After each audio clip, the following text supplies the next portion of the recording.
Bonjour à tous, Stories. Aimez-nous et abonnez-vous à notre chaîne pour découvrir d'autres histoires captivantes. Plongeons-nous dans l'histoire.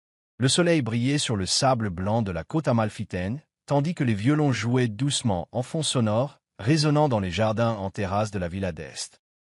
Des invités venus de toute l'Europe remplissaient la cour de marbre, vêtus de leurs plus belles robes de lin et de soie, sirotant du champagne et chuchotant leur admiration pour la beauté du jour. Au centre de l'événement se tenait David Francis, grand, beau et serein dans son smoking bleu marine sur mesure. Son sourire était radieux, mais pas par amour, mais par une performance, répétée et perfectionnée pour les caméras et la société qu'il désirait impressionner. David regarda sa future épouse, Cynthia Pascal, qui descendait l'escalier dans une robe ilissable à couper le souffle. Elle paraissait majestueuse, posée et étrangement détachée, inconsciente de la performance à laquelle elle participait. Le monde a vu un mariage parfait. David a vu un arrangement nécessaire, une alliance stratégique, pas une histoire d'amour. David Francis avait bâti sa vie sur les apparences. Né dans une famille de la classe moyenne de Manchester, il s'est frayé un chemin dans l'élite londonienne en masquant ses insécurités par l'ambition et en cultivant son charme comme une arme.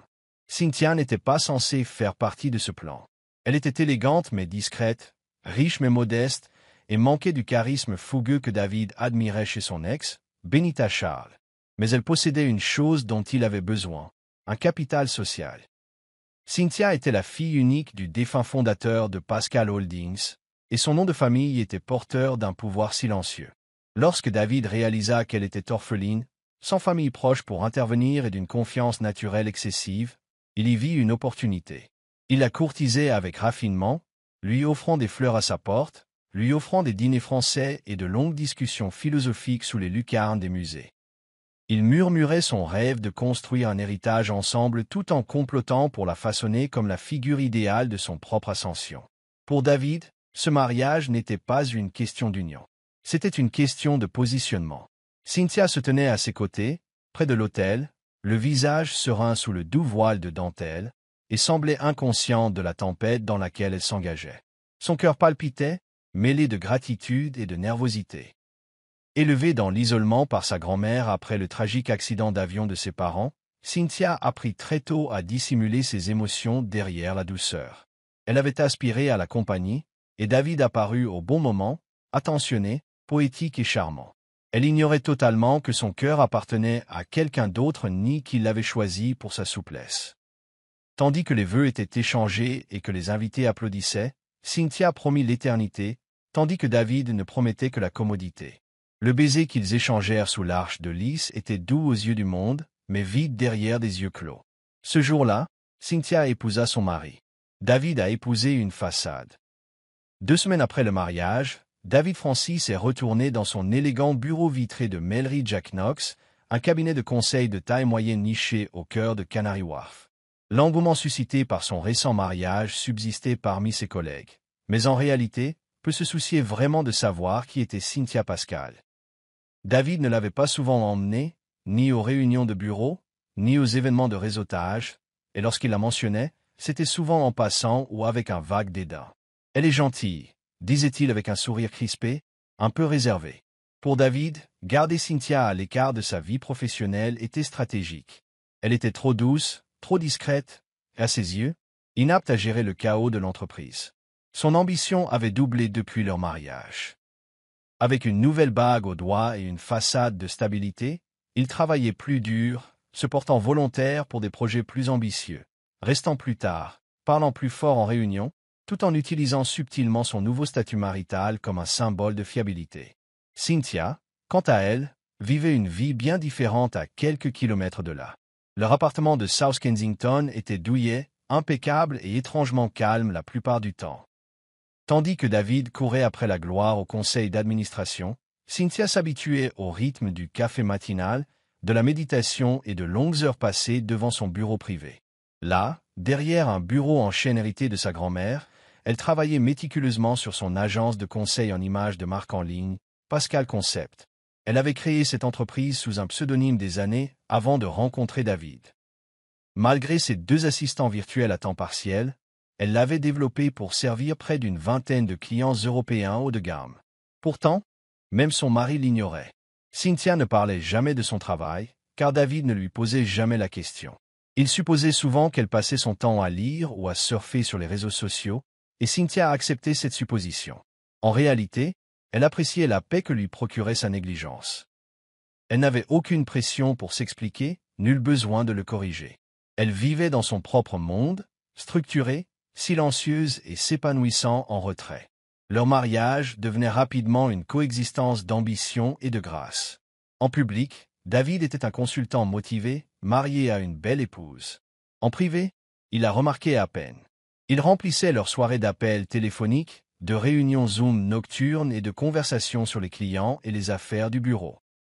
Cynthia écoutait, hochant la tête quand il le fallait, mais donnant rarement son avis. David interprétait son silence comme un désintérêt. Pour lui, elle était fragile, indifférente et totalement remplaçable. Elle n'était pas comme Benita, dont les opinions, la passion et l'ambition débordaient. Cynthia, pensait-il, était le choix sûr, la pièce maîtresse de la maison.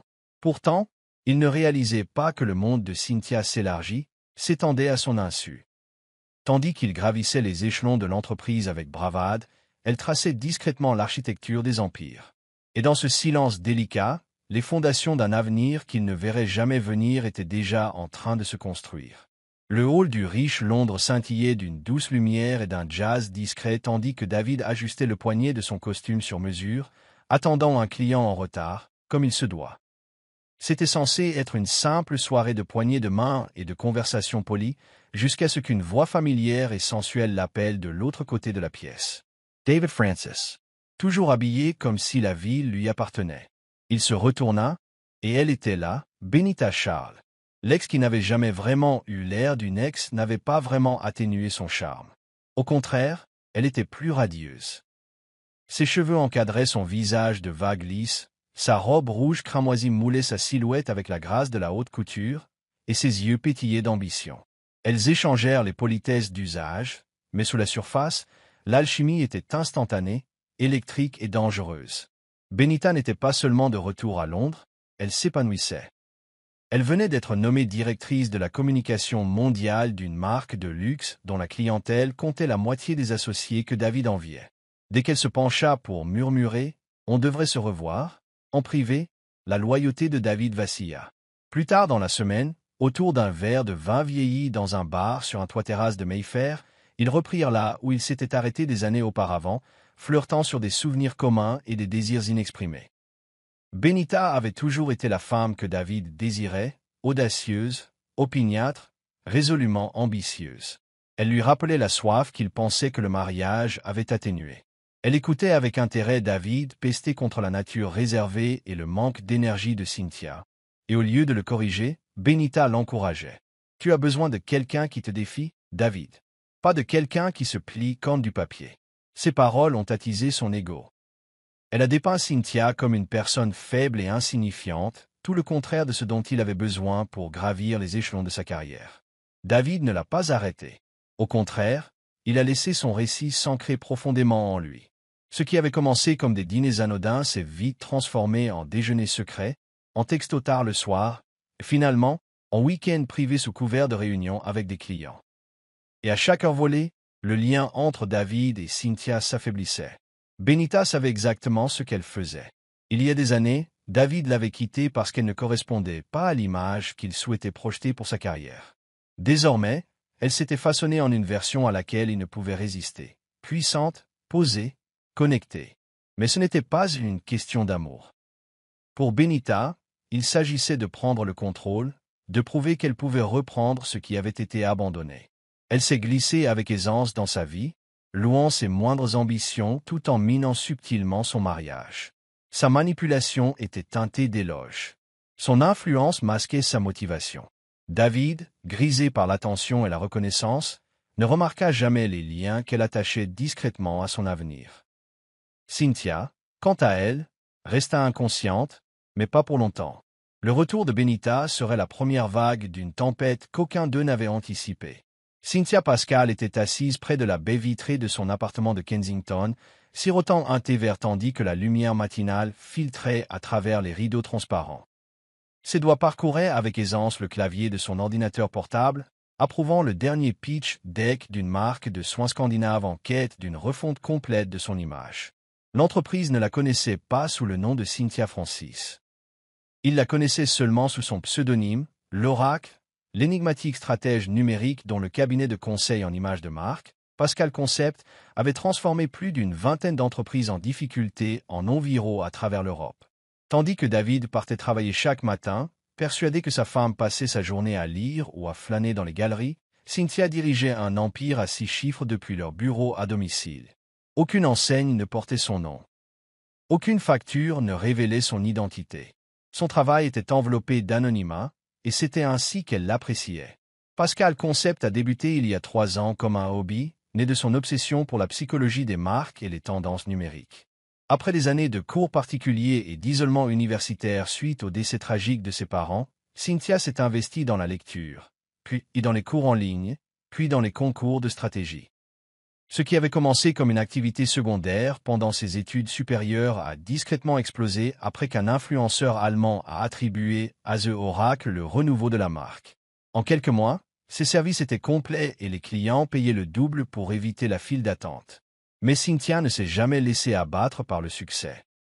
Elle a refusé les entretiens, évité les expositions et continué à travailler avec un réseau de freelance anonymes et d'assistants virtuels répartis sur plusieurs fuseaux horaires.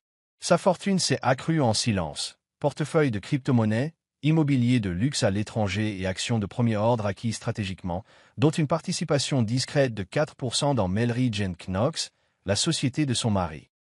Quand David rentrait le soir en fulminant contre les intrigues de bureau, Cynthia l'écoutait patiemment, classant mentalement les noms et les décisions. Elle ne corrigeait jamais son ton dédaigneux lorsqu'il la considérait comme chanceuse d'avoir quelqu'un comme lui. Elle hocha simplement la tête, s'excusa et retourna à son empire en pleine expansion. Ce n'était pas l'arrogance qui la gardait silencieuse, mais la stratégie.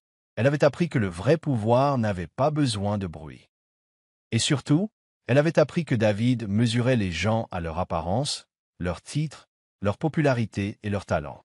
Il ne regardait jamais en profondeur. Il ignorait qu'il était marié à l'une des personnalités les plus en vogue du monde numérique en matière de marque. Il ignorait totalement qu'elle faisait partie du conseil d'investisseurs silencieux qui remodelait la direction de son entreprise. Et il ignorait totalement qu'un jour, chaque mot inconsidéré qu'il prononcerait à son sujet serait pesé, mesuré et récompensé avec intérêt. Pour l'instant, elle restait dans l'ombre, observant, apprenant et construisant. Silencieusement, implacablement. Le tintement des verres résonnait sur le toit terrasse de Melridge et Knox, tandis que les associés principaux portaient un toast à l'ascension inattendue de David Francis. Vêtu d'un costume italien sur mesure et arborant un sourire qui rivalisait avec le panorama londonien, David savourait l'éclat de son nouveau titre de directeur associé de la croissance stratégique. Cette promotion faisait suite à une présentation risquée qu'il avait donnée seul, son chef d'équipe étant tombé malade. Son charisme avait scellé l'affaire avec un client de plusieurs millions de dollars, et les associés l'avaient remarqué. À partir de ce moment, David n'était plus l'outsider avide de succès, mais l'étoile montante, l'homme à suivre. Sa voix avait plus de poids dans les conseils d'administration, les jeunes collaborateurs imitaient son code vestimentaire et les invitations aux événements mondains affluaient. Mais cette ascension s'accompagna d'une transformation, non pas de son éthique professionnelle, mais de son ego. Et personne ne le ressentait plus que Cynthia. À la maison, le David qui autrefois embrassait Cynthia sur le front avant de se coucher et lui apportait des fleurs les jours de pluie avait presque disparu. À sa place se tenait un homme qui parlait d'un ton sec, saluait à peine sa présence et considérait ses contributions à leur foyer comme des obligations. « As-tu nettoyé la cuisine avant mon retour ?» demandait-il sans lever les yeux de son téléphone. « Ma chemise est froissée. Dois-je te rappeler de répacher correctement ?» Cynthia commençait à se sentir moins comme une épouse et plus comme une employée à domicile. Il refusait de la laisser embaucher, prétextant des difficultés financières, même si elle avait discrètement remboursé le loyer de leur appartement quelques semaines auparavant. Chaque matin, alors qu'il se tenait devant le miroir pour répéter ses discours d'entreprise, Cynthia pliait ses chemises et planifiait ses passages au pressing, non pas par obligation, mais parce qu'elle avait besoin de voir jusqu'où il irait. Et David, aveugle à tout sauf à son image, allait loin. Plus il s'enfonçait dans l'élitisme d'entreprise, plus il méprisait Cynthia. Il la comparait aux épouses de ses collègues, avocates, consultantes, capital risqueuses, des femmes qui, à ses yeux, apportaient quelque chose à la société. Peu importait que la présence discrète de Cynthia ait apaisé ses tempêtes, ou qu'elle ait été celle qui avait payé leur lune de miel lorsque ses comptes étaient en difficulté. « Tu as de la chance que je grimpe », dit-il un soir en jetant sa serviette sur le canapé. « La plupart des femmes tueraient pour avoir un mari comme moi. » Cynthia ne répondit pas. Elle se servit simplement son vin et se retira dans son bureau, où la lumière de son ordinateur portable illuminait un monde totalement différent, un monde où elle n'était pas seulement précieuse, mais indispensable. David progressait peut-être au travail, mais il chutait d'une manière qu'il ne reconnaissait même pas. Et plus il grimperait, plus sa chute serait dure. La salle à manger privée du 7e, l'un des restaurants français les plus exclusifs de Londres, brillait sous des lustres en cristal tandis que les rires et le vin coulaient à flot parmi les dirigeants de Melridge et Knox. C'était un dîner officiel de remerciements pour les clients, et David avait insisté pour que Cynthia y assiste. Il ne lui avait pas demandé, mais lui avait donné des instructions en lui tendant une invitation argentée avec l'inscription. « Soyez jolie et ne parlez pas beaucoup. » Cynthia obéit et choisit une robe bleu marine simple mais élégante, assortie de clous d'oreilles en perles et de boucles souples. À leur arrivée, la plupart des collègues de David la saluèrent d'un hochement de tête poli. Certains lui adressèrent des compliments, d'autres murmurèrent. Elle remarqua les sourires narquois, mais ne dit rien. Elle s'assit à côté de David à la longue table, silencieuse, souriante, observant chaque maniérisme, chaque remarque sarcastique, chaque regard prolongé des femmes assises de l'autre côté de la table. La soirée commença tranquillement jusqu'à ce que la deuxième bouteille de vin soit débouchée. L'un des associés juniors, un homme effronté du nom de Marcus Henson, se pencha par-dessus la table et demanda en riant. « Alors, Cynthia, que fais-tu de ton temps libre pendant que David conquiert le monde ?» La question, anodine en apparence, était pourtant teintée de jugement. Avant que Cynthia ne puisse répondre, David répondit à sa place, riant plus fort que nécessaire. « Oh, Cynthia, ce n'est qu'une femme au foyer. Tu sais, elle garde le frigo plein, elle gonfle les oreillers. Ce n'est pas vraiment son truc de parler chiffres ou affaires. Elle me laisse tout ce qui est adulte. » La table éclata de rire, à l'exception de Cynthia, qui se figea en plein sourire, les doigts légèrement crispés sur le pied de son verre. Son cœur battait fort, non pas de gêne, mais sous l'effet de la brûlure acide de la trahison. L'insulte était délibérée, performative et cruelle. Et personne dans la salle ne l'ignora. Une femme assise en face d'elle marmonna que c'était inutile, mais David balaya la remarque d'un geste de la main comme pour plaisanter. « Allez, allez !» ajouta-t-il en souriant. « Elle sait que j'aime sa simplicité. » Cynthia resta assise en silence pendant le reste du dîner, les joues brûlantes d'une chaleur qu'aucun rougissement ne pouvait masquer. Elle regardait David se délecter de l'attention, se nourrissant de son humiliation comme si cela l'élevait encore davantage. Chaque fois qu'il riait ou trinquait, elle mémorisait son ton, sa posture, son arrogance. Ce soir-là, alors qu'il quittait le restaurant et que le voiturier s'arrêtait, David murmura « J'espère ne pas vous avoir offensé. C'est juste du badinage. » « Tu n'es pas folle? » « Si. » Cynthia sourit. « Bien sûr que non, » répondit-elle doucement. Mais derrière ses yeux se préparait une tempête. Ce dîner, ce moment de honte publique, ne serait pas oublié. Il serait noté, archivé et remboursé intégralement. David pensait avoir fait honte à une ménagère. Ce qu'il ignorait, c'est qu'il s'était moqué publiquement de l'architecte silencieux de sa future chute. La salle de réunion de Melridge et Knox était inhabituellement tendue ce matin-là. Ce n'était pas une séance prévue, et les stores avaient été tirés plus fort que d'habitude, occultant la silhouette de la ville au-delà du 32e étage. Un petit cercle d'associés était assis à la table ovale.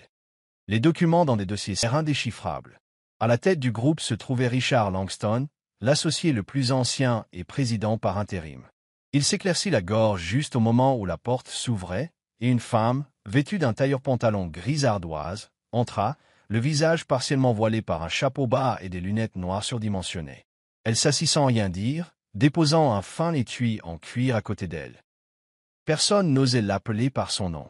On ne la connaissait que par son titre, Madame Pascal, actionnaire majoritaire silencieuse et investisseuse privée exerçant une influence croissante sur la direction financière de l'entreprise. Cynthia retira lentement ses lunettes, tandis que la salle était silencieuse, tandis qu'elle examinait chaque homme avec une précision sereine. Elle avait sollicité ce rendez-vous, non pas en tant qu'épouse, ni même en tant que consultante, mais en tant qu'investisseur principal disposant d'une participation majoritaire accumulée grâce à des acquisitions et des partenariats successifs. Melridge et Knox avaient récemment lancé un appel silencieux à des investissements externes pour restructurer l'entreprise après un trimestre fiscal en baisse. Cynthia, par l'intermédiaire de Pascal Global Holdings, avait acquis la part du lion. Le conseil d'administration ignorait tout de sa vie privée. Ils ignoraient qu'elle était la même femme dont David Francis se moquait souvent dans les salles de pause et les dîners du conseil. Ils la connaissaient simplement comme une brillante stratège, dotée de capitaux, d'une vision et d'une expérience avérée pour transformer la stagnation en croissance.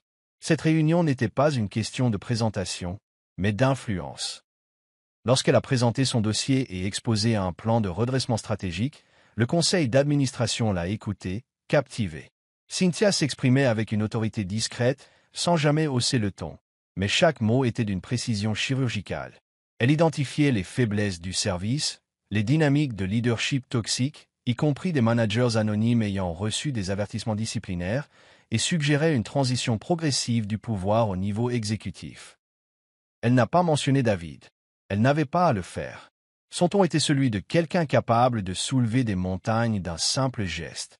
À la fin de la réunion, les associés avaient accepté à l'unanimité ses conditions, élargissant son influence sur les affaires internes, supervisant le recrutement et les promotions, et lui accordant le pouvoir de recommander des mesures de restructuration. Cynthia serra la main de Langston, remit ses lunettes sur son visage et sortit par l'ascenseur. Alors que la porte se refermait, Richard expira. Qui qu'elle soit, elle vient de changer le cours de cette entreprise. Et quelque part à l'autre bout de la ville, David Francis se vantait, lors d'une réunion d'équipe, qu'aucune femme ne pourrait égaler son sens des affaires, ignorant totalement que sa femme venait d'acquérir le siège qu'il pensait convoiter. Le gala d'hiver annuel Melridge & Knox était l'événement le plus attendu de l'entreprise, une démonstration opulente de richesse et d'influence, où le champagne coulait à flots et où les carrières se faisaient ou se défaisaient sous des lustres en cristal. Organisé dans la prestigieuse salle de bal Langford, au centre de Londres, c'était le genre de soirée pour laquelle David Francis vivait. Il arriva en smoking noir sur mesure, guidant Benita Charles avec assurance par la main. Elle scintillait dans une robe en satin émeraude dont la fente interrompait toute conversation. C'était la première fois que David l'invitait publiquement à un événement d'entreprise, sans se laisser perturber par les murmures, fier de sa beauté et de son assurance. Il a à peine mentionné l'absence de Cynthia à qui que ce soit, se contentant de rire et de dire qu'elle n'aimait pas la foule. Un peu trop délicat pour tout ça. Mais Cynthia était là. Elle se tenait près de l'entrée arrière, discrète, vêtue d'une robe noire minimaliste, moulante et d'une élégance discrète. Elle n'avait pas prévu d'y assister. En fait, elle n'en avait aucune envie. Mais M. Allen, son chauffeur de longue date et son plus proche confident, l'avait gentiment exhortée à regarder ce soir. Car la vérité s'impocha. Alors elle est venue. Seule. Invisible. Elle se mêlait à Grace, observant leur conversation et leur comportement, son regard s'arrêtant parfois sur David, qui avait déjà porté un toast enflammé et qui tournait maintenant autour de la salle avec Benita comme s'ils étaient des membres de la famille royale. Le comble de l'humiliation fut lorsqu'un des jeunes cadres, visiblement éméché, prit Cynthia pour une organisatrice d'événements et lui demanda d'aller chercher une autre bouteille de vin. Benita, la voyant de l'autre côté de la pièce, s'approcha avec un sourire narquois. « Oh, ma chérie, je ne m'attendais pas à te voir ici. Tu t'intègres si bien. Le noir te va bien, cache ton manque de pertinence. Puis, plus fort, pour que les autres puissent t'entendre, je suppose que même les assistants ont accepté une soirée. » Ces mots étaient d'une profondeur inouïe, non pas par leur contenu, mais parce qu'ils étaient prononcés par celle que David avait autrefois présentée comme une simple amie. Tous les regards se tournèrent vers Cynthia, certains confus, d'autres amusés, quelques-uns compatissants. La foule se figea, attendant sa réaction. Mais Cynthia fixa Benita un instant, comme si elle étudiait un personnage de roman, puis se détourna sans un mot. Elle traversa la salle de bal en silence, passant devant les murmures et les regards, passant devant David, qui avait à peine remarqué le brouhaha, pour sortir dans la fraîche nuit d'hiver où M. Allen l'attendait, la portière ouverte. « Vous allez bien, madame ?» demanda-t-il. « Oui, répondit-elle d'une voix calme. Ils me rappelaient simplement qui ils étaient.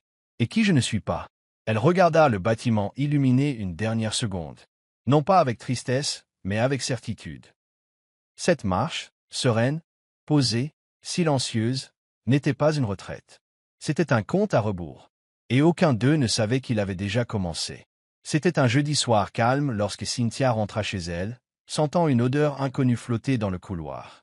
Elle s'arrêta sur le seuil de leur appartement, ses clés toujours en main, le cœur battant doucement, non pas de surprise, mais de confirmation silencieuse de ce qu'elle soupçonnait déjà. En entrant, elle fut accueillie non pas par la voix de son mari, mais par le rire d'une autre femme qui résonnait dans le salon. Là, sur le somptueux canapé ivoire, pieds nus et détendus, Benita Charles, vêtue d'une chemise oversize de David, sirotait du vin comme si elle était chez elle. David se tenait près de l'îlot de cuisine, coupant des citrons comme si c'était la scène la plus naturelle du monde. Il leva brièvement les yeux, puis se retourna vers les fruits. « Tout est fait, dit-il d'un ton neutre, sans l'embrasser ni la saluer. Cynthia prit une longue inspiration et posa son sac à main. David ne l'attendit pas. « Écoute, les choses ont changé, » dit-il en laissant tomber le couteau dans l'évier. « Benita reste ici un moment. Elle traverse une période difficile, et j'ai pensé. Puisque tu es toujours à la maison, tu comprendrais. » Benita sourit faiblement depuis le canapé, sans se lever, les jambes croisées, le regard satisfait. Cynthia resta immobile, son regard passant du verre de vin à la valise de créateur à moitié déballée au pied de l'escalier. Il était clair que ce n'était pas une visite de courte durée. « Adapte-toi, » répéta David en haussant les épaules. « Tu as toujours dit que tu n'aimais pas la confrontation. Alors, ne faites pas ça. » Il n'y a eu aucune excuse, aucune tentative d'explication. Juste une imposition froide et calculée, déguisée en nonchalance. Ce n'était pas seulement un manque de respect, c'était un test. Un défi. Ce soir-là, Cynthia ne dit rien. Elle monta à l'étage, ferma la porte de la chambre et s'assit au bord du lit qu'ils partageaient autrefois. Elle ne pleura pas. Elle ne fit pas les 100 pas. Elle ouvrit son ordinateur portable, consulta le compte-rendu de la récente réunion du conseil d'administration de Melridge Equinox et répondit à une proposition d'acquisition. Tandis que Benita jouait de la musique en bas et que David se vantait de sa dernière présentation, Cynthia transféra 3 millions de livres d'un portefeuille d'investissement arrivé à maturité vers un compte de liquidité, prêt à être utilisé. Ils pensaient l'avoir humilié, coincé. Ce qu'ils ignoraient, c'est qu'il venait de lui donner l'impulsion finale dont elle avait besoin pour passer de la stratégie silencieuse à l'exécution décisive. David avait amené la tempête chez eux. Mais ce ne serait pas Cynthia qui se noierait. Le soleil matinal perçait à peine les rideaux de lin que Cynthia Pascal se tenait pour la dernière fois dans l'embrasure de la chambre. Elle portait un simple chemisier crème et un pantalon bleu marine sur mesure, sa valise déjà bouclée et fermée au pied du lit. Dehors, on entendait un rire discret, la voix caractéristique de Benita, aiguë et victorieuse, résonnant depuis la cuisine où elle fredonnait en se préparant le petit déjeuner. David n'était plus en vue. Cynthia jeta un dernier coup d'œil autour de la pièce, son regard s'attardant sur la table de nuit où trônait encore une photo de leur mariage, un instant figé dans un mensonge. Elle ne la prit pas. Elle n'emporta rien de ce que David lui avait donné. Seulement ses papiers, son ordinateur portable, son passeport et son silence. Elle descendit l'escalier calmement, faisant rouler ses bagages derrière elle. Benita était assise au comptoir, vêtue d'une robe de soie, sirotant son café, les yeux écarquillés brièvement avant de se plisser avec une satisfaction béate. « Je fais des courses » dit-elle en haussant un sourcil. Cynthia ne répondit pas. David émergea du couloir en tenue de sport, levant les yeux, perplexe. « Où veux-tu en venir » demanda-t-il, sincèrement perplexe. Cynthia marqua une pause, tourna légèrement la tête et répondit d'un ton doux comme la soie et pourtant tranchant comme l'acier. « Chez moi. » Elle n'en dit pas plus. Elle ne se retourna pas. Elle ne cria pas. Rien à voir. Juste le bruit des roues sur le parquet poli lorsque la porte d'entrée se referma derrière elle. David cligna des yeux, comme pour essayer de comprendre ce qui venait de se passer. « Elle reviendra » murmura Benita. « Elle se couche toujours. » Mais au fond, même elle savait que ce n'était pas se coucher. C'était passionnant. Quelques heures plus tard, Cynthia se tenait dans la salle de réunion d'un gratte-ciel surplombant la Tamise. L'atmosphère vibrait d'impatience tandis que les dirigeants d'Orolian Global Holdings, une société d'investissement valant 1000 milliards de dollars, examinaient le contrat final. Assise en bout de table, vêtue d'un tailleur gris tourterelle ajusté, Cynthia a signé calmement la dernière page, finalisant ainsi l'acquisition par Pascal Concept de l'intégralité d'une société d'analyse marketing high-tech. Il s'agissait de la plus importante acquisition de l'entreprise à ce jour, une expansion dans le secteur des technologies propriétaires qui allait la positionner comme une force silencieuse majeure du développement de l'image de marque numérique en Europe et en Asie. Son conseiller juridique l'a félicité, mais Cynthia s'est contentée d'acquiescer, affichant son sourire serein caractéristique. Envoyez le plan de restructuration à Melridge et Knox d'ici demain matin, ordonna-t-elle. Pas de drame, pas de gros titres, juste un pouvoir, silencieux, absolu et inébranlable. Elle avait quitté la maison et, ce faisant, pénétré pleinement l'empire qu'elle avait bâti depuis toujours. L'ambiance chez Melridge et Knox avait basculé du jour au lendemain. Tout a commencé par des murmures dans l'ascenseur, des murmures à la fontaine à eau et des regards subtils échangés pendant les pauses café. Les employés en costumes impeccables de l'entreprise, autrefois concentrés sur les objectifs trimestriels et le développement de la clientèle, étaient désormais plongés dans un mystère plus captivant. L'identité du nouvel actionnaire majoritaire qui avait discrètement acquis une participation majoritaire. Aucune annonce officielle n'avait été faite, et pourtant, tout le monde savait qu'un événement majeur se préparait. Les approbations ministérielles ont été soudainement transférées à une entité externe confidentielle, les réunions du conseil d'administration ont été reportées sans explication. Et le président, habituellement distant, Richard Langston, a été aperçu en train de tenir des réunions à huis clos 2 fois en une semaine. Quelque chose, ou quelqu'un, tirait les ficelles en coulisses. Et le nom sur toutes les lèvres était inconnu de tous. Le seul indice, les directives étaient précises, stratégiques et d'une perspicacité déconcertante. Ceux qui en étaient à l'origine n'étaient pas seulement riches, ils étaient brillants. David Francis, arborant désormais son titre de directeur associé comme une écharpe royale, avait commencé à arpenter les couloirs avec encore plus d'arrogance. Il pensait que tout le buzz le concernait. Il croyait, bêtement, que sa dernière présentation au conseil d'administration avait suscité un intérêt pour une promotion. Les associés savent ce qu'il adviendra de l'avenir de cette entreprise, se vanta-t-il un après-midi devant son équipe, ignorant totalement que le PDG anonyme avait déjà ordonné un audit interne de son service. Il passait plus de temps à soigner son image qu'à se produire, à lancer des slogans à la mode, à organiser des dîners clients extravagants et à être vu avec Benita, qui se présentait désormais lors des événements comme la future star de David. Elle adorait l'attention, et il adorait être vénéré. Tous deux étaient tellement absorbés par leur propre image qu'ils ne remarquaient pas le retrait discret de certains cadres supérieurs dans des réunions privées ni le subtil remaniement du pouvoir décisionnel hors de l'assemblée qu'ils dominaient. Pendant ce temps, dans un bureau discret à l'autre bout de la ville, Cynthia était assise devant une série d'écrans cryptés, examinant les tableaux de bord du personnel, les rapports financiers et les propositions de restructuration portant son approbation tacite. Son pseudonyme avait signé la dernière passation de pouvoir exécutif, et un plan de transition était déjà en cours. Elle restait anonyme au sein du cabinet, ses directives étant transmises par un intermédiaire juridique de confiance et 2 associés directeurs qui ignoraient totalement qu'elle s'était un jour assise discrètement lors de leur gala, un verre de vin à la main, riant de son humiliation. Le service RH de l'entreprise préparait les documents d'intégration d'un nouveau visage, un PDG nommé pour servir de figure de proue publique. Mais le pouvoir derrière ce président, il resterait invisible. Portland Stott. Cynthia voulait voir jusqu'où David irait dans son illusion avant que le rideau ne tombe. Chaque pas arrogant qu'il faisait maintenant était un clou de plus dans un cercueil qu'il ignorait, même qu'on lui construisait.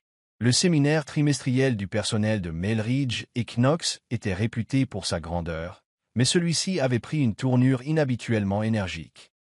L'auditorium ultramoderne de l'entreprise était rempli d'employés en costume sur mesure, tous curieux d'entendre l'étoile montante de l'entreprise, David Francis. Des affiches à son nom bordaient les couloirs, du consultant au cadre, David Francis parlant de leadership, de loyauté et d'héritage. Les stagiaires chuchotaient à son sujet à son entrée, imprégnés de cette adoration avec un sourire raffiné et l'assurance subtile d'un homme qui se croyait invincible. Des caméras étaient postées sous tous les angles, diffusant l'événement en direct dans les départements d'Europe et d'Asie. Les lumières se sont tamisées, l'orateur introductif a réservé un accueil chaleureux, et David est monté à la tribune, accueilli par un tonnerre d'applaudissements. Il a redressé sa cravate, ajusté son micro et a souri comme si c'était son couronnement. Parlons de ce qui distingue les gagnants des autres, commença-t-il, arpentant la scène comme un vétéran de TED Talk. Sa voix était assurée, posée, rodée. En affaires comme dans la vie, il est essentiel de s'entourer de personnes qui apportent de la valeur. Ni un poids mort, ni une zone de confort, ni de la paresse. Il rit doucement, puis ajouta avec un sourire suffisant. Certaines d'entre nous se sont mariées trop tôt, ont fait des choix sûrs. Le genre de femme qui préfère rester à la maison, planifier le dîner et penser que c'est de l'ambition. La foule rit, d'abord mal à l'aise. Il fit un geste dédaigneux de la main. Écoute, je ne juge pas. Je pense juste qu'il faut tous être honnêtes. On ne peut pas bâtir d'empire avec quelqu'un qui n'a pas encore compris comment se connecter à un tableur. Il n'a pas nommé Cynthia. Il n'en avait pas besoin. L'insinuation était lourde, cruelle et intentionnelle. Sa voix résonna dans la salle comme un coup de marteau, dure, définitive et satisfaite. Il sourit sous les applaudissements qui suivirent, ignorant complètement qu'à 2 rangs du fond, assise silencieusement derrière un pilier décoratif, Cynthia Pascal avait entendu chaque mot. Elle portait un simple blazer bleu marine et un badge sans nom, se fondant volontairement parmi les participants du département. Elle ne figurait pas sur la liste des invités, elle avait utilisé un pseudonyme pour entrer. Dès que David a commencé à parler, son regard ne l'a plus quitté. Chaque mot qu'il prononçait creusait le trou plus profondément. Chaque insulte était une confirmation. Elle le regardait transformer son silence en tribune, sa patience en réplique. Pourtant, elle resta impassible, sans broncher, sans colère, simplement immobile. Lorsque les applaudissements cessèrent et que la séance passa à Condé, elle se leva silencieusement et quitta la salle. Personne ne remarqua son départ. Mais dès le lendemain matin, le conseil d'administration allait recevoir une note de service, rédigée par l'actionnaire majoritaire anonyme, demandant un audit officiel des opérations et des dépenses de l'équipe de David Francis. Le compte à rebours avait commencé, et David venait de lui tendre la main. Le soleil matinal projetait des rayons de lumière vive dans le salon au sol en marbre de l'appartement de Benita, où elle se tenait, encadrée contre la fenêtre, vêtue d'une robe portefeuille rouge cramoisi, le téléphone collé à l'oreille, raccrochant un appel avec l'un de ses contacts dans le monde de la mode. Elle se tourna vers David, assis à moitié habillé à la table à manger, toujours occupé à consulter ses emails sur sa tablette. « David, commença-t-elle sèchement, veux-tu continuer à vivre comme un assistant idéal, ou vas-tu enfin te comporter comme le cadre que tu prétends être ?» Il haussa un sourcil, légèrement offensé. « Pardon, ricana-t-elle. Vous parlez de croissance, de pouvoir, d'irremplaçabilité. Alors prouvez-le. Exigez un siège au conseil d'administration. Tu fais plus pour Melridge que la moitié de ces vieux fossiles réunis. » Son ton était ferme, son regard perçant. Elle avait depuis longtemps cessé de considérer David comme un amant, il était désormais son investissement, un pion à valoriser. « Tu crois que je perds mon temps à jouer à la dinde avec un homme qui n'arrive même pas à entrer dans la salle de réunion ?» ajouta-t-elle froidement. David se hérissa, mais ses paroles firent mouche. Son orgueil, déjà terni par les récents éloges et le « Est-ce victoire superficielle pas l'insulte. J'ai gagné ma place, murmura-t-il. Il leur faut juste un coup de pouce. Benita croisa les bras. Puis, poussez. Faites en sorte qu'il vous voie. Cet après-midi-là, David a rédigé un courriel audacieux adressé au président Richard Langston et aux autres membres du conseil d'administration, soulignant ses contributions aux acquisitions de clients, au projet d'expansion mondiale et à l'évolution de l'identité de marque de l'entreprise. Il s'est présenté comme le candidat idéal pour intégrer le conseil d'administration, invoquant son expérience en leadership et sa vision stratégique. Il a conclu son message par une menace soigneusement voilée.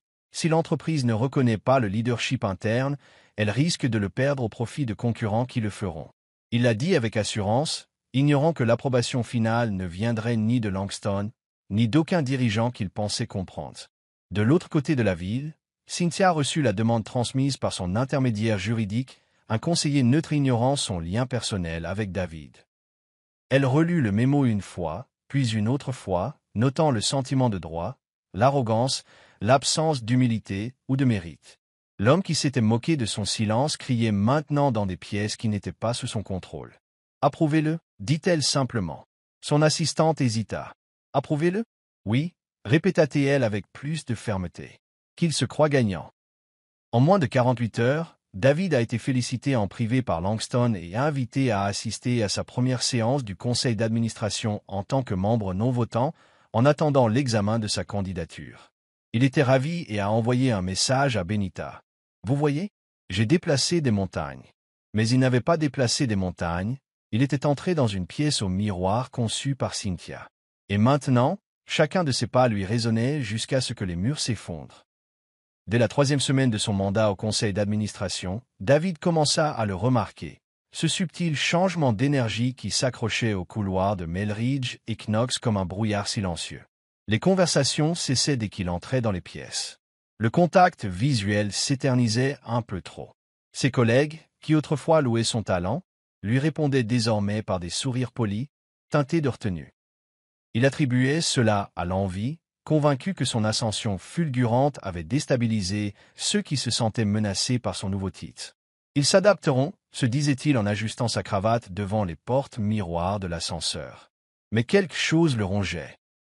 Les réunions étaient de plus en plus confidentielles, les décisions étaient approuvées par des canaux auxquels il n'avait pas accès, et le directeur des opérations de l'entreprise avait récemment démissionné sans explication publique.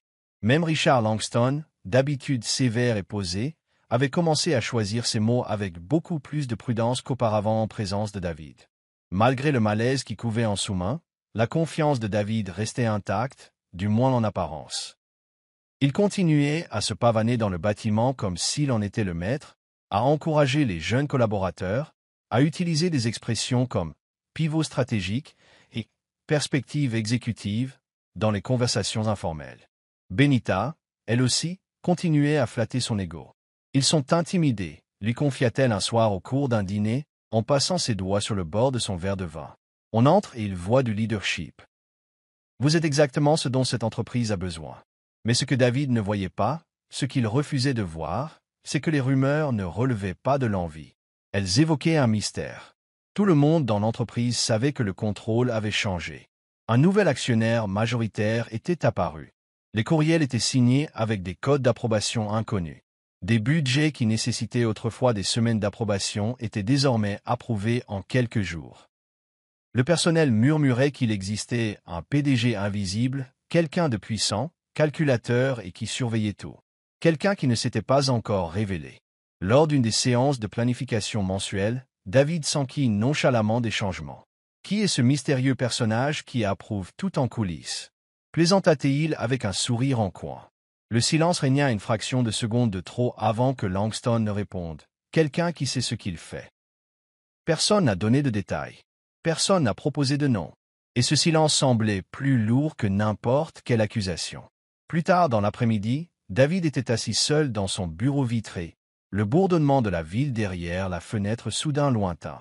Pour la première fois depuis des semaines, il sentit quelque chose d'inconnu le gagner, pas la peur, pas tout à fait, mais la froide prise de conscience que le pouvoir se déplaçait d'une manière qu'il ne pouvait définir. Pourtant, il balaya ce sentiment. « Je suis sur le plateau », murmura-t-il à voix haute, se rassurant. « Je suis intouchable. » Mais de l'autre côté de la ville, celle qu'il considérait autrefois comme une simple femme au foyer finalisait une revue stratégique de sa division. La plume tendue, le silence instrumentalisé. La note fut remise tôt un lundi matin, avec pour objet « audit interne immédiat, revue stratégique de la division ». Elle provenait directement de la direction, sous un code d'autorisation anonyme devenu tristement célèbre dans tous les services. Aucune signature, aucune explication. Juste une liste des services, dont celui de David, qui ont fait l'objet d'un audit financier et opérationnel complet au cours des 18 derniers mois. Au début, David a considéré cela comme une routine. Une procédure standard, a-t-il expliqué à son équipe en desserrant sa cravate. Mais le malaise qui l'habitait s'est intensifié lorsqu'il a réalisé que l'équipe de conformité ne rendrait pas de compte à lui, ni même au président. Il suivait les instructions directes d'un agent de liaison exécutif anonyme, doté d'un accès total, d'une autorité illimitée et n'ayant aucune intention de rester invisible indéfiniment. En quelques jours, les auditeurs arrivèrent par deux, exigeant tout, des rapports de caisse aux reçus de voyages internationaux. Et à chaque heure qui passait, les rumeurs reprenaient, plus fortes et plus aiguës qu'auparavant. Il n'a pas fallu longtemps pour que des anomalies apparaissent. Des dîners somptueux présentés comme des réunions clients, sans registre de présence. Des voyages internationaux avec des billets en classe affaires, imputés au budget des services, mais jamais comptabilisés dans les rapports de suivi. Un auditeur a signalé un week-end particulièrement coûteux à Paris, réservé lors d'un prétendu sommet stratégique. Cela coïncidait exactement avec une story Instagram que Benita avait publiée depuis une suite 5 étoiles sur le toit. Les auditeurs n'ont pas commenté. Ils n'en avaient pas besoin. Ils ont simplement documenté, imprimé et transmis le dossier. En milieu de semaine, David a été convoqué à une réunion confidentielle avec le service de conformité interne où un mince dossier portant son nom gisait, menaçant, sur le bureau. Ces accusations sont alarmantes, a déclaré calmement M. Francis, le responsable de la conformité. Pouvez-vous expliquer ces incohérences? David a tâtonné dans ses explications, certaines vraies, la plupart fausses. Il a imputé la responsabilité à des erreurs administratives, a insisté sur le fait que tout avait été approuvé verbalement et s'est dit ciblé. Mais les officiers ne se laissèrent pas influencer. Ils se contentèrent d'exécuter les ordres, des ordres signés par une ombre dont l'emprise s'étendait désormais sur tous les échelons du pouvoir. De retour dans son bureau, David claqua la porte, la rage bouillonnant sous ses yeux. Il appela Benita, la voix rauque de panique. « Ils essaient de me piéger. Quelqu'un veut me faire sortir. » Mais tandis qu'il parlait, il sentait pire. Ce n'était pas une vendetta, c'était un piège. Un piège calculé et délibéré. Il commença à se demander qui avait bien pu avoir accès à des documents aussi détaillés, qui avait pu orchestrer tout cela sans même qu'il ne s'en aperçoive. Il se creusa la tête pour trouver des noms, mais aucun ne lui vint à l'esprit. Cynthia. Elle n'était encore qu'un fantôme dans ses pensées, l'ombre d'une vie antérieure. À sa connaissance, elle était hors jeu. Mais loin de la ville, dans un bureau immobilier calme, aux finitions dorées et aux murs de verre, Cynthia examinait les résultats de l'audit avec le calme glacial d'un chirurgien. Il commence à se tortiller, remarqua son conseiller. Cynthia ne leva pas les yeux. « Pas encore, répondit-elle. Laisse-le se noyer encore un peu dans sa confiance. » La transformation commença subtilement, comme les premiers frissons de l'automne s'insinuant dans l'air estival. Benita Charles, autrefois fascinée par l'ambition et la bravade de David, l'observait désormais avec un détachement croissant. Leur conversation, autrefois électrique et pleine de promesses, s'était muée en monologues répétés, d'auto-éloges et de plaintes éparses. « Ils se sentent menacés par moi, » dit David un matin en boutonnant sa chemise, le regard dans le miroir. « Ils fouillent dans mes notes de frais parce qu'ils savent que je suis le prochain sur la liste des candidats au sommet. » Benita, allongée sur la chaise longue, une tablette à la main, ne répondit pas. Elle avait cessé de réagir à de telles déclarations depuis des semaines. Là où autrefois elle l'encourageait par des compliments enjôleurs, elle se contentait désormais de garder le silence, ou pire, l'indifférence. Elle commençait à voir les failles dans l'armure de David, non seulement le scandale d'audit qui planait au-dessus de sa tête comme une épée, mais aussi son défaut fondamental, un orgueil démesuré. Benita n'était pas du genre à investir dans des navires en perdition. Ses relations et son image de marque de luxe lui avaient appris à déceler le déclin de sa pertinence avant même le krach. David tergiversait, sans progrès significatif depuis des semaines, les murmures de mécontentement et d'ennui se multipliaient, et maintenant, un audit le rendait paranoïaque et sur la défensive. Le pire, c'est qu'il n'avait pas remarqué son désintérêt. Il continuait à se pavaner dans cet espace partagé comme s'il portait des royaumes, et parlait de lui comme si son ascension était inévitable. Je pourrais diriger toute l'entreprise si on me donnait le siège que je mérite. Lui avait-il dit un soir au cours d'un dîner. Benita leva les yeux de son verre de vin, un sourcil levé et un mince sourire forcé. « Tu continues à dire ça ?» demanda-t-elle froidement. David se figea, surpris par son ton. Elle posa son verre. « David, l'ambition sans résultat n'est que du bruit. » Et sur ces mots, elle se leva, le laissant cligner des yeux dans un silence stupéfait. Son éloignement s'est accentué dans les jours qui ont suivi. Elle a commencé à rentrer plus tard, a prétendu travailler sur des projets importants avec le directeur européen de son entreprise et a cessé de le tenir informé. Ses appels sont restés sans réponse, ses SMS sont restés en lecture. Quand David lui demanda si quelque chose n'allait pas, elle le repoussa. « J'ai juste besoin d'espace », dit-elle, mais son regard trahissait une vérité plus crue. Elle n'était plus impressionnée. Elle commençait à le voir comme les autres, un homme bruyant à l'influence ténue, s'accrochant à une place accordée par courtoisie, non méritée. Et tandis que David continuait à fulminer contre l'audit, le sabotage, la loyauté, Benita, sous le coup de l'émotion, commençait à plier bagage. Elle n'avait aucune intention de le suivre. Elle avait profité de son sillage pour s'engouffrer dans le vent. Maintenant qu'il traînait dans la boue, elle avait l'intention de sauter, discrètement, élégamment et sans un regard en arrière. La réunion trimestrielle sur l'innovation chez Melry Jane Knox était censée être une réunion informelle, une présentation interne organisée dans le principal hall de collaboration de l'entreprise, où les chefs de service présentaient leurs idées de restructuration et d'expansion. La salle bourdonnait d'impatience, tandis que les dirigeants, les membres du conseil d'administration et les cadres supérieurs remplissaient l'espace vitré. David Francis, impeccablement vêtu d'un costume gris ardoise et d'une cravate bleu marine, se tenait devant l'écran numérique, prêt à présenter son argumentaire sur la diversification de la clientèle mondiale. Malgré l'audit en cours et la tension sourde qu'il créait, il était déterminé à réaffirmer sa pertinence. Il était convaincu que c'était l'occasion de prouver qu'il était irremplaçable. Juste avant de monter, il scruta la salle du regard et son regard s'arrêta brièvement sur une silhouette assise au dernier rang. Cynthia. Elle portait un blazer blanc impeccable sur un pantalon noir ajusté, les cheveux soigneusement coiffés, une tablette sur les genoux. David cligna des yeux, confus, pendant une demi-seconde. « Que fait-elle ici » murmura-t-il à un collègue à côté de lui. L'homme haussa simplement les épaules et remua, maladroitement. Ignorant les murmures, David s'avança et se lança dans sa présentation, la voix pleine d'un charme et d'une bravade exagérée. Mais à mi-chemin, alors qu'il évoquait les valeurs du leadership et l'élimination des variables non contributives des écosystèmes exécutifs, son ton changea. Il marqua une pause, regarda Cynthia avec un rire théâtral et dit que, dans toute entreprise, il faut composer avec des points morts, des gens qui sont justes. Voilà, ça prend de la place. Vous savez tout ce que je veux dire.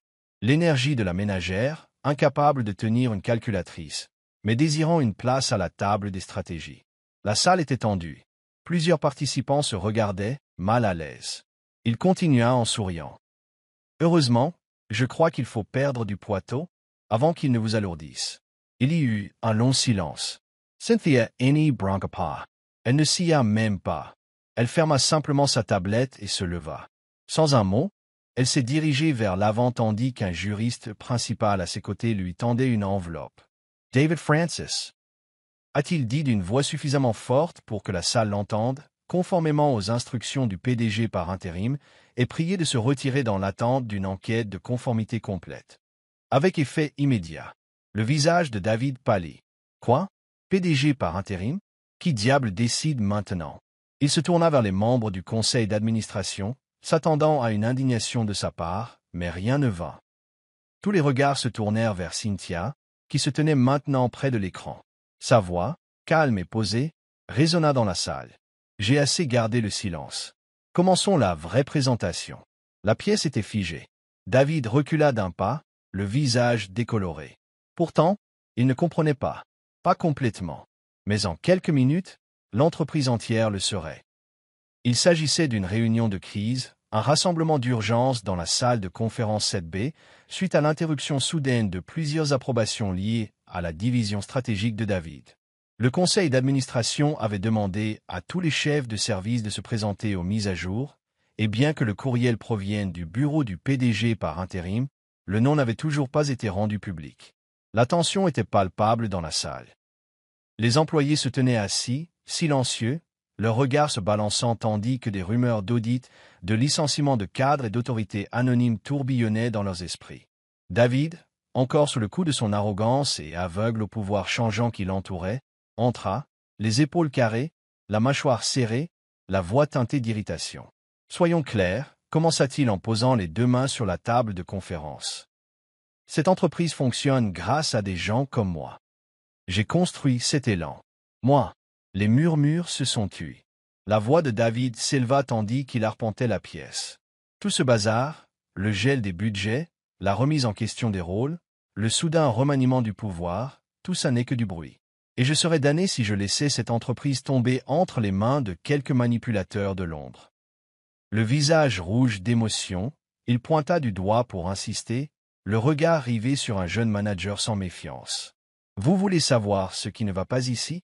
Une loyauté envers des poids morts. Des gens qui détiennent des titres qu'ils n'ont pas mérités. Ma propre femme, enfin, mon ex-femme maintenant, Cynthia. Elle incarne parfaitement ça.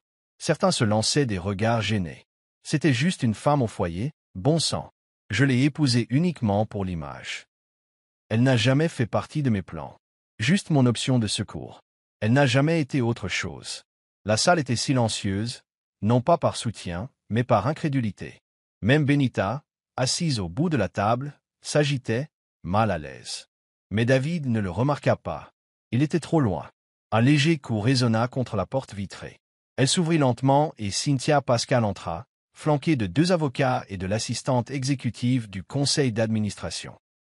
Elle était calme, posée, impeccable dans son tailleur bleu roi avec des boutons de manchette en or qui scintillaient sous les néons. David se figea, la bouche entr'ouverte, le visage vide de toute couleur. « Bonjour, Monsieur Francis », dit Cynthia en s'approchant du bout de la table. « Merci pour votre éclairage.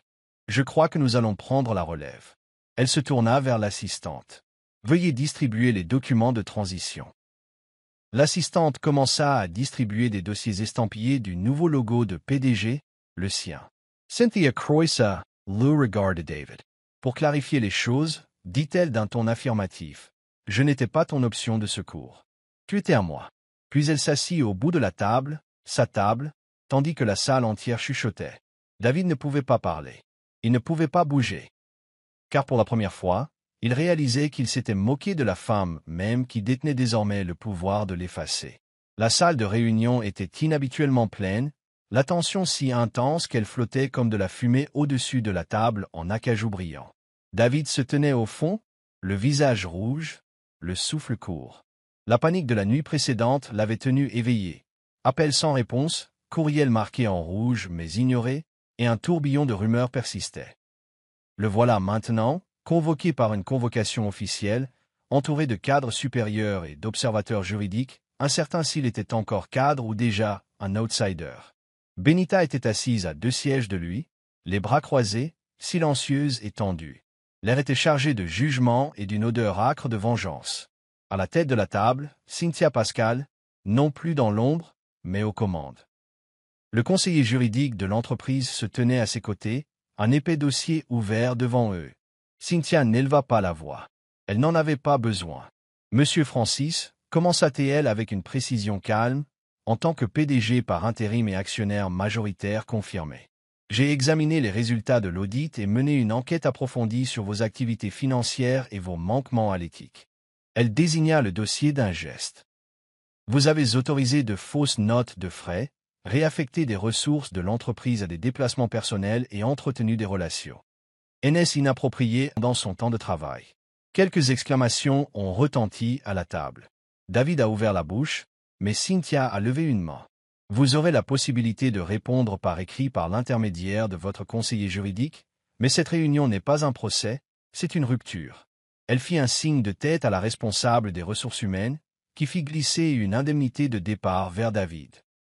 Votre contrat avec Melridge et Knox est résilié avec effet immédiat. Votre accès à tous les systèmes de l'entreprise a été révoqué. La SEC est révoquée. La sécurité vous escortera hors des locaux. David regarda autour de lui, les yeux écarquillés, la voix tremblante. Cynthia, SILT play. C'est personnel. Tu ne peux pas, c'est professionnel, coupa-t-elle froidement. C'est plus que ce que je peux dire de votre conduite. Puis son regard se tourna vers Benita. Madame Charles, n'étant pas une employée officielle de cette entreprise et ayant enfreint le code d'éthique interne en occupant des locaux d'habitation liés à un cadre supérieur faisant l'objet d'une enquête, vous êtes également tenu de partir. Vous êtes exclu de toute future activité et installation liée à l'entreprise. Benita se leva lentement, son masque de confiance brisé. Le personnel de sécurité entra dans la pièce en silence. David resta là, stupéfait, serrant le paquet comme s'il pouvait contenir le salut. Mais ce ne fut pas le cas. Tandis qu'on les conduisait hors de la pièce, le personnel resta silencieux, certains détournant le regard, d'autres soutenant celui de Cynthia avec un respect retrouvé. Elle ne souriait pas. Elle ne jubilait pas. Elle rassemblait simplement ses notes et se disait « Passons à autre chose. Nous avons du travail. » Et voilà, David Francis, l'homme qui se moquait autrefois d'elle parce qu'elle n'était qu'une femme au foyer, fut rayé de la société même dont il pensait un jour être le propriétaire. La silhouette de Londres scintillait sous le soleil matinal tandis que Cynthia Pascal se tenait près de la fenêtre d'angle de la suite exécutive, désormais la sienne. Le bureau avait été rénové du jour au lendemain, avec des changements subtils mais délibérés. Le portrait, oublié depuis longtemps, du fondateur de l'entreprise avait été remplacé par une élégante peinture abstraite qui suggérait l'innovation, les gris froids étant adoucis par des tons terre profonds et des orchidées fraîches. Chaque recoin de l'espace reflétait désormais sa personnalité, son assurance, sa discipline, sa vision.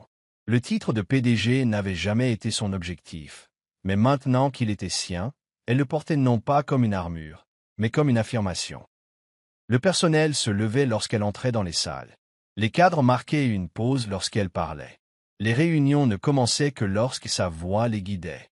La femme autrefois invisible, rejetée et moquée, était désormais la force à laquelle tout le monde obéissait. Non seulement par son autorité, mais aussi par sa présence, son calme, son inébranlabilité et son profond respect. Cynthia évoluait dans les couloirs de Melridge et Knox avec détermination, n'étant plus le fantôme dans l'ombre de David, mais l'architecte de la nouvelle orientation du cabinet. Dès sa première semaine à la tête de l'entreprise, elle a mis en œuvre des réformes radicales, des évaluations transparentes de la direction, des enquêtes anonymes auprès du personnel et des initiatives de mentorat pour les analystes féminines dans tous les services. Elle a relancé des contrats bloqués et a obtenu une fusion majeure avec une entreprise allemande qui avait jusque-là échappé au conseil d'administration. Les investisseurs se sont ralliés. Les clients ont renouvelé leurs contrats. La valeur de l'entreprise a grimpé. Pourtant, elle est restée discrète. Elle a décliné les interviews de presse, les invitations aux galas et les articles de magazines. Interrogée sur son ascension soudaine, elle a simplement répondu « Je ne suis jamais arrivée. J'ai toujours été là. » Son équipe, loyale, brillante et discrètement constituée au fil des ans, connaissait toute l'histoire. Mais le public ne voyait qu'une femme surgie de nulle part et qui avait tout redéfini. Cynthia appréciait cela. Elle n'avait pas besoin d'applaudissements.